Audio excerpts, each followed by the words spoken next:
प्लासी की लड़ाई में जितने लोग मैदान में लड़ रहे थे उससे ज्यादा लोग मैदान के बाहर खड़े होकर तमाशा देख रहे थे, लड़ाई का परिणाम सुनने की प्रतीक्षा कर रहे थे। देश के भाग्य का निर्णय होने जा रहा था, मगर उस निर्णय में सारा देश शामिल नहीं था। विदेश मंत्री के नाते मैं अफगानिस्तान गया था। आपको सुनकर ताज्जुब होगा, अफगानिस्तान के अपने मेजबानों से मैंने कहा मैं गजनी जाना चाहता हूं, गजनी। पहले वो मेरी बात उनकी समझ में नहीं आई, कहने लगे गजनी तो कोई टूरिस्ट स्पॉट नहीं है, गजनी में कोई 5 स्टार होटल नहीं है, गजनी में आप जाकर क्या करेंगे, गजनी में आप जाकर क्या देखेंगे।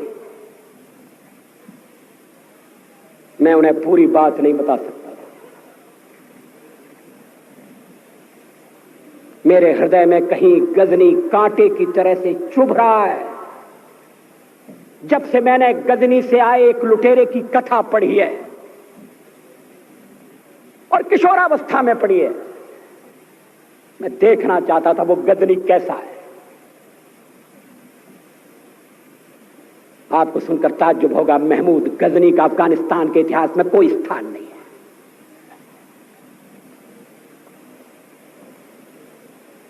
गजनी छोटी सी जगह है, छोटा सा गांव है। कल्पना करिए, सैकड़ों साल पहले वहां धूल उड़ती थी, झोंपड़ियां थी, मगर एक लुटेरा लुटेरों को इकट्ठा करता हुआ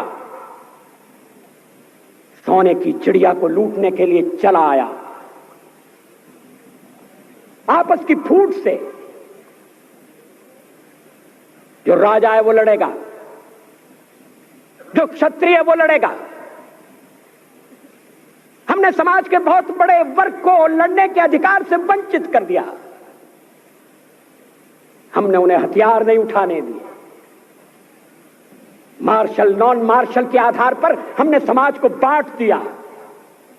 वो लुटेरा सोमनाथ के मंदिर तक चला गया, पुजारी देखते रहे। मंदिर की पूजा भक्तों को करना पड़ती है,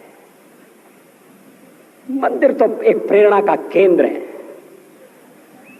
मैं देशपांडे जी की तरह से नास्तिक नहीं हूं, मगर उनकी नास्तिकता में भी जो आस्तिकता है मैं उसका आदर करता हूं, उसका सम्मान करता हूं। वो जिस आत्मविश्वास से नास्तिक होने की बात कहते हैं, तो मैं उनसे कहना चाहता हूं वो सचमुच में नास्तिक नहीं है। जिसकी आस्तिकता है, जिसका विश्वास है, वो नास्तिक कैसे हो सकता है। विश्वास किसमें है ये बड़ी बात नहीं है, विश्वास है या नहीं। हमने समाज के बहुत से बड़े वर्ग को विश्वासहीन बना दिया।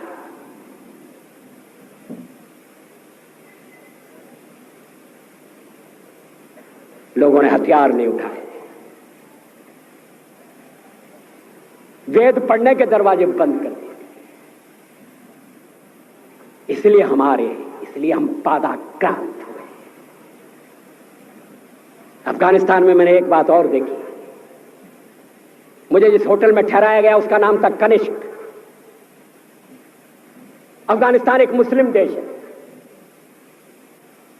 मुझे बड़ा ताज्जुब हुआ, मैंने कहा कनिष्क यहां कहां से आया।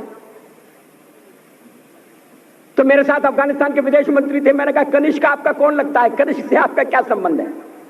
कहने लगे कनिष्क हमारा पूर्वज है, कनिष्क हमारा पुरखा है। He was one of our forefathers। मैंने कहा तब तो हमारे आपके पुरखे एक हैं।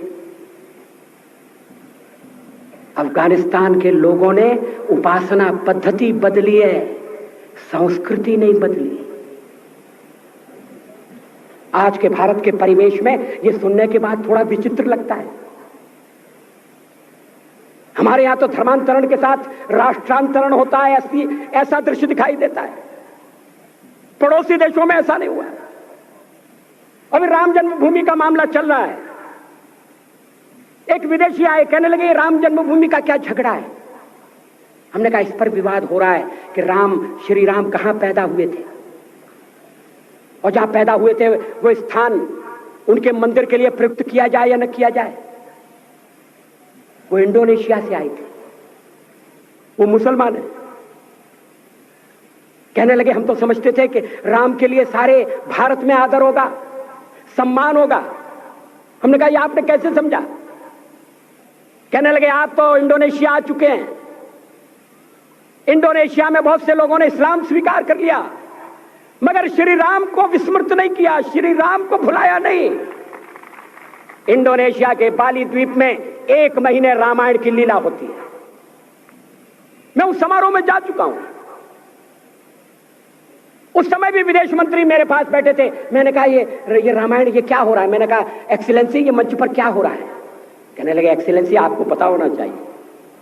हमने कहा मुझे तो पता है मगर मैं जानना चाहता हूं। कहने लगे ये रामायण है, ये राम है, ये लक्ष्मण है, ये सीता है। हमने कहा इनसे आपका क्या संबंध है? आप तो मुसलमान हैं। कहने लगे हमारा संबंध बहुत पुराना है, हमारा तब का संबंध है जब हम मुसलमान नहीं हुए थे। थाईलैंड की राजधानी अयोध्या कही जाती है। थाईलैंड के राजा को आज भी राम कहा जाता है।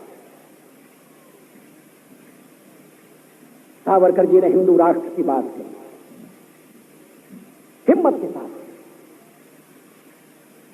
बुनियादी तौर पर भारत हिंदू राष्ट्र है।